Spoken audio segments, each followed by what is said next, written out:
पारियों तक कुछ जो है एवरेज है। 65 पारी में वह अपनी ओर से बिना किसी स्कोर बनाए हुए आउट हो गया, जिससे उसका एवरेज 2 रन कम हो गया। उसका नया औसत रन रेट क्या है, उसका न्यू एवरेज क्या है? देखो, एक बल्लेबाज का 64 पारियों तक कुछ ना कुछ एवरेज है, 64 पारियों तक।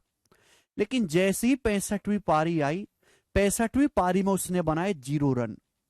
65वीं पारी में 0 पे हो गया बोल्ड, और उसका एवरेज 2 रन कम हो गया। तो एवरेज 2 रन कम हो गया, कितनी पारियों का कम हो गया? 65 पारियों का। 65 पारियों का एवरेज मेरे दोस्तों 2 कम हो गया।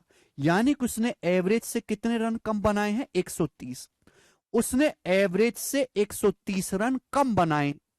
दो एवरेज कम हो गया, दो दो दो दो दो दो कम करेंगे 65 पारियों में, तो टोटल कितना कम हो जाएगा? 130।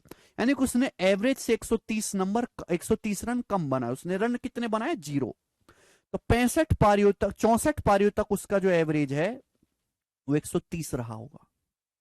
64 पारियों तक उसका एवरेज 130 रहा होगा। पूछा नया एवरेज, तो नया एवरेज 130 मत लगा देना, नया एवरेज तो 2 कम हो गया 65 पारियों के बाद, 128। B option 128।